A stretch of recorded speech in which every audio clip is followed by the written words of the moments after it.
एबे आमे देखिबा भाषण कला और कथन कला विषय किसी क्वेश्चन आंसर आलोचना करबा।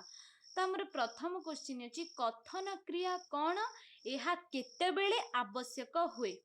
प्रयोजन अनुसार अन्य सह जोगाजोग पाई वाक्यंत्र निस्तृत शब्द समष्टि बा भाषारे निजको व्यक्त करबा हेउची कथन क्रिया। पारस्परिक जोगाजोग पाई कथन क्रिया आवश्यक होता है। जेतेबेले आमे परस्पर मध्य कथबार्ता होइथाउ बा जोगाजोग स्थापन करिथाउ सेतेबेले कौन होता है ना कथन क्रिया आवश्यक होता है। कथन कला कौन परिवेश परिस्थिति देश काल पात्र को बुझी निजर कथन भंगी बा शैली द्वारा जनकर मन को आकर्षित करबा हेउची कथन कला। एही कला समस्तक पाखरे न थाए। कथन कला समस्तक पाखरे न थाए। समस्ते मंचरे ठिया होइकि कहि भी पारंती नाही कि कहिबार कलाटा समस्तक पाखरे न थाए। सेतिबाई परिवेश परिस्थिति आउ देश काल पात्र को निजर जो कथन भंगी बा निज शैली द्वारा जेतेबेले आमे कहि थाउ आउ आम कथा सुनिकी जो अन्य लोक माने जो माने सुनी थांती जो आकर्षित होई थांती सेटा होची कथन कला। कलात्मक कथन और साधारण कथन मध्य कि प्रभेद रही। मनीषर सहजात कहिबा प्रवृत्ति कथनर सृष्टि। जेतेबेले मनीष किछि कहिबाकु लागे सेतेबेले कौन होइथाय ना गोटे कथन क्रिया आरंभ होइथाय ना कहिबा प्रवृत्ति भी समस्ती को जणा न थाए। जेतेबेले मनीष किछि कहूथाए सेटा होछि कोन गोटे कलात्मक प्रवृत्ति तार। जणे अन्य जनक आगरे सुख दुख अनुभूति को बांटिबा इच्छारु साधारण कथन आरंभ होइथाय। मात्र कलात्मक कथन विषय तो एक कथन भंगी। कथन कला प्रयोग करी जणे अन्य जनकर मन मोहि नहीं थाए। ठीक जिमती आमर ओडिया रे गोटे ढग अछि कही जानिले कथा सुंदर बांधी जानिले मुंड सुंदर। ठीक सेमती कहिबार प्रवृत्ति समस्तक पाखरे न थाए। आम लोक माने कौन करते जो कथा कही कि 50 चुंगुड़ी की मध्य से माने बिकी देथान से जो कलाटा समस्तक पाखरे न थाए। 4 नंबर अछि आलाप आलोचना कौन कथन क्रिया सह एहा किपरि संपृक्त। आलाप आलोचना कौन हिताय ना आमे जेतेबेले किछि व्यक्ति विशेष बसिकिरी किछि आलोचना करिथाउ दुई बा ततोधिक व्यक्ति विशेषक मध्यरे हेउथिबा पारस्परिक कथोपकथन बा वाक विनिमय होछि आलाप आलोचना। जेतेबेले किछि व्यक्ति विशेष बा दुई बा ततोधिक लोक मसी जो आलोचना करिथांती ताकू आलाप आलोचना कहा जाए।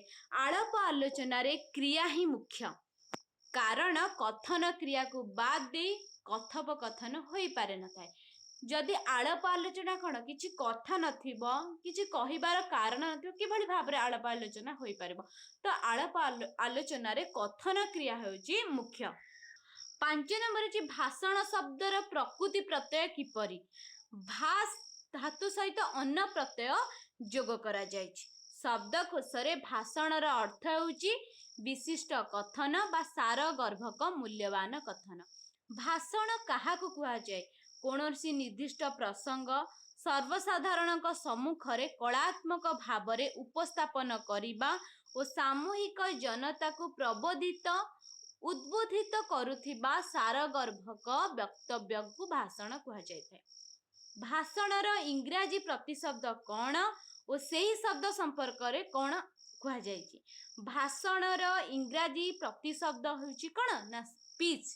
स्पीच संपर्क रे जे speech that which is spoken and power of speaking अर्थात कहिबार शक्ति द्वारा परिपुष्ट होई जहा कुहा जाहे ता होछि स्पीच।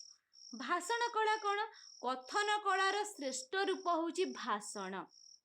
मार्जित शालीन भाषा और हृदयस्पर्शी भाव वाक चतुरी माध्यम रे प्रकाशित होई सामूहिक जनता को प्रभावित कले ताकू कौन कुहा जाय थाए ना भाषण कला कुहा जाय। अन्य अर्थ रे वक्तार कथन्य चातुरीर प्रभावशीलता भाषण कला भाव रे परिचित होई थाए। आरिस्टोटल मतरे भाषणर अर्थ कौन। ग्रीक दार्शनिक आरिस्टोटल मतरे भाषण हेउछि एक जुक्तिनिष्ठ तार्किकता। ଏହା सहित उपयुक्त भावरे उत्तम भावुकता ज्ञान और दर्शन मिसी रही थाए। अरिस्टोटल कौन कहते भाषण होची गोटे जुक्तिनिष्ठ तार्किकता जितेबाला किसी जुक्ति तर्क चली थाए भाषण को लेकिन सेटा होची किए मत देते ना अरिस्टोटल देते। प्लाटो भाषण को किपरि विवेचना करिसेंती अरिस्टोटल गुरु तथा विशिष्ट ग्रीक दार्शनिक प्लाटो भाषण को एक मुग्धकर कला भाव विवेचना कर। भाषण होची एक मुग्धकर कला जे कि हमर प्लाटो कहिथिले। प्लाटों मतरे जड़े भल कथकर लक्षण कौन समस्त को सुहाइला परी विषय एवं ताकू ग्रहण योग्य करी कहिबार चातुरी और कथन अभ्यास जड़े भल कथकर लक्षण बोली प्लाटो मत देछंती। लांजेल्स दृष्टि भाषण किपरि प्रख्यात पाश्चात्य समाज तत्वविद लांजेल्स दृष्टि भाषण असंलग्न विचार नुहे यह संलग्न और गाठनिक मानसिकतार उपयुक्त मार्गदर्शक। भाषण मनीषर विचार को शुद्ध करे और ता भितर आशावादी मानसिकता सृष्टि करि पारे। भाषणर प्रतिशब्द गुड़िक कौन भारतीय भाषा परंपरा रे भाषणर प्रतिशब्द भावरे वक्तृता प्रवचन कथनी व्याख्यान इत्यादि शब्द मिले थाए। भाषण प्रतिशब्द गुड़ाक कौन कौन होता है ना वक्तृता प्रवचन व्याख्यान कथनी। अभिभाषण कौन सभारे संभाषण पूर्वक बुद्धिजीवी उद्देश्य रे निर्दिष्ट प्रसंग भित्तिक तथ्यपूर्ण वक्तव्य उपस्थापन को अभिभाषण कह जाए थाए। जितेबाला आम कि मंच किसी बुद्धिजीवी उद्देश्य रे कही था कौन भाषण बुद्धिजीवी विषय कहले हूँ अभिभाषण। भाषणर परिसर संपर्क रे आलोचना कर। भाषणर परिसर विशाल कारण कौन जेकोसी विषय भाषणर परिसर अंतर्भुक्त होई पारे। कौनसी निर्दिष्ट व्यक्तिंकर स्मृति बा जयंती सभारू आरंभ करी जातीय तथा अंतर्जातीय स्तर पर्यंत भाषणर परिसर परिव्याप्त। पुनस्थ आध्यात्मिक साहित्यिक भाषण ठारू तार्किक भाषण पर्यंत ताहार सरहद। किए भाषण को जनजागृतिर कला बोली कहिथिले पंडित अर्थनीतिज्ञ कौटल्य भाषण को कौन कहिथिले जनजागृतिर कला। भाषण को चमत्कारी करबा पाई एहा सह आउ कौन कौन दरकार होता है संगीत नीतिशास्त्र हास्य कौतिक। देखिबा मंचरे किछि व्यक्ति विशेष थिबे किछि भाषण कहला बेले से माने कौन किछि हास्य कथा उडाक मजा कथा कहि दउथिबे किछि जो नीतिशास्त्र दे सेटा को कहिते मन को बेसी छुई था आ से भाषणटा बेसी मनोरंजन धर्मी होई थाए। ताले गुप्त जुगरे कथन कला को किपरि गुरुत्व दिया जाउतला। गुप्त जुगरे साहित्य अलंकार शास्त्र दर्शन न्याय शास्त्र इत्यादि विषय विशिष्ट पंडित मानक द्वारा राज दरबार रे तर्क सभा रे उपस्थापन करा जाउतला। कारण राज दरबार रे गुप्त जुगरे कहला ना किछि अलंकार शास्त्र वाला किछि पंडित थिले दर्शन शास्त्र वाला थिले न्याय शास्त्र वाला थिले से माने कोन करूथिले ए पंडित मानक द्वारा भाषणर पर्यालोचना करुथिले। विषयानुसारी भाषण कौन कौनसी निर्दिष्ट विषय बा प्रसंग को आधार करी वक्ता देउथिबा भाषण को विषयानुसारी भाषण कहा जाए। ए प्रकार भाषण रे विभिन्न विषय यथा शिल्प वाणिज्य अर्थनीति कृषि शिक्षा विज्ञान मनस्तत्व इत्यादि विषय रे ज्ञान दिया जाए। आध्यात्मिक भाषणर परिभाषा प्रदान कर। कौनसी आध्यात्मिक सम्मेलन रे धर्म विषयक अनुचिंता भक्ति मुक्ति आत्मा परमात्मा अनुचिंतन तथा ऐश्वरिक चेतना आदि को वक्ता मंचरे उपस्थापन करिले ताहा आध्यात्मिक भाषणर परिचय ग्रहण करे।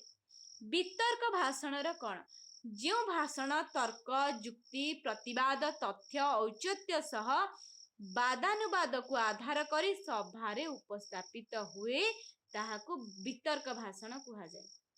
विशेषतः विवादीय प्रसंग को नहीं वितर्क भाषण करा जाए। वक्तृता और वितर्क मध्य पार्थक्य कौन? वक्तृता और वितर्कर समपर्यायवाची हेले मध्य वक्तृतारे वक्ता निजर स्वाधीन अभिमत और चिंताधारा को उपस्थापन करे, मात्र वितर्करे मतामत दियागले मध्य ताहा वादानुवाद वितर्क युक्ति तथ्य प्रतिवाद आदि माध्यम उपस्थापित हुए। तापर आसी आनुष्ठानिक भाषण कौन? जो भाषणटा अनुष्ठान दिया होता बा कोनोसी अनुष्ठान रे विभिन्न प्रयोजित कार्यक्रम पाई प्रदान करा जाउथिबा भाषण को आनुष्ठानिक भाषण कहा जाए। विशेषतः शिक्षानुष्ठान कर्मानुष्ठान रे स्वागत और विदाय सभा रे दिया जाउथिबा भाषण एही पर्याय अटे। विदायी भाषण स्वरूप कौन? आमे देखुथिबा किछि जेतळे विदाय भाषण माने कॉलेज से आमे जाउछि, कॉलेज रे हमर कोन विदाय कालीन सभा होइते सेतळे कोन करे विदाय भाषण दिया जाउଥାଏ। विदायी भाषण एक आनुष्ठानिक भाषण जे कोनोसी अनुष्ठान रो कोनोसी कर्मचारी अवसर समय रे किंबा कार्यरत व्यक्ति स्थानांतरण रे शिक्षानुष्ठान रे छात्र छात्री विदाय पर्व रे सभा आयोजित होई जो भाषण प्रदान करा जाय थाए ताहाकू विदायी भाषण कहा जाए। प्रवचन प्रवचन संज्ञा कौन? प्र उपसर्ग बच धातु अन्न प्रत्यय ताले कौन हैला ना प्रवचन। प्रवचन रे कौन करा जाते? आमे जो कहि दो किते प्रवचन दिउछ माने कौन किछि गोटे भल कथा कहउछ कि धर्म कथा कहउतिबो धार्मिक चेतना धर्माचार दर्शन इत्यादि संपर्क रे जनसाधारण को उद्देश्य रे वक्ता जेउ वक्तव्य दिए ताहाकू प्रवचन कहा जाय। व्याख्यान काहाकू कहा जाए? वक्ता कोनोसी विषय टिकी निखी विवरणी प्रदान करिबा बा प्रसंग संपर्क रे विस्तृत भाव रे वर्णना करिबा को व्याख्यान कहा जाय बा एटा होची मुख्यतः आलोचना धर्मी होय जे व्याख्या करिबा माने आलोचना करिबा जोटा कि इंग्लिश रे कह जाय डिस्क्राइब। 36 होची शोक सभा भाषण रा विशेषत्व कौन? अन्य भाषण अपेक्षा शोक सभा भाषण होची गोटे कौन ना स्वतंत्र। कोनोसी व्यक्ति विशेष मृत्युवरण करी गले शोक सभा बा नीरव प्रार्थना करा जायते तो ताकू कौन कहा जायथवा ना शोक सभा भाषण। उत्तम भाषण रो उपयोगिता किपरि? समाज पाई गोटे उत्तम भाषण रो उपयोगिता बहुविध। उत्तम भाषण श्रोता को निर्भीक स्वाधीन चेता भद्र श्रृंखलित कर्मठ सर्वोपरि आदर्श निष्ठ करिथाय। सुभाषण कौन? यह कहीं प्रयोग करा जाय थाए? सु उपसर्ग भास धातु अन्न प्रत्यय रे कहते ना सु उपसर्ग होता है। सुंदर कथन बा सुक्ति अकथनीय शब्द बा भावार्थ को सभ्य समाज रे शिष्ट सुंदर शालीन मार्जित रुचिकर मंगलकर और उद्रचित भाव रे कहिबार शैली को सुभाषण कहा जाए। अपभाषण कौन? अशिष्ट असुंदर अशालीन तार अपोजिट जोटा अरुचिकर श्रुतिकटु अप अर्थबोधक अमंगलकारक अस्व भाव प्रकाश को कौन कहा जाय थाए ना अपभाषण। वक्रवाणी बा वक्रभाषित प्रवचन कौन ना कोनोसी अपभाषण को सीधा सड़क न कही बुले बंके शिष्ट भाव रे शब्द रे कुहा गले ताहाकू कौन कहा जाय थाए ना वक्रवाणी भाषण। माने कौन आमे कथा को पूरा बुले बंके कहिता सेटा को कम वक्र माने बंके की कहबा। भल भाषण केउ केउ विषय ऊपर गुरुत्व देई थाए? विषय उद्देश्य परिवेषण। भाषण रे परिवेषण रीति कौन? भाषण रे परिवेषण रीति होची कलात्मक कोनोसी जहा कलात्मक कौशल जहा द्वारा श्रोतांक मन को भाषण आरंभ रु शेष पर्यंत बांधी रखिଥାଏ। सफल वक्तृता प्रस्तुतिर दिग गुड़िक कौन? भाषण दक्षता अर्जन पद्धति वक्तव्य परिवेषण पद्धति भाषण पूर्व प्रस्तुति कहवा निमंते प्रस्तुति। भाषण रे TIS सूत्र कहले कौन बुझुचे? टॉपिक इंटेंशन सर्व अर्थात आमे जे बे पढ़िले भाषण पई केउटा गुरुत्व विषय उद्देश्य परिवेषण एटा कहा जाय TIS। केउ लोकवाणी सहित भाषण संपर्क रही कही जानिले कथा सुंदर बा कही बोले जाने जे हाथ बांधी आने से तो से जो लोकवाणी द्वारा कौन भाषण कला संपर्क रही अछि।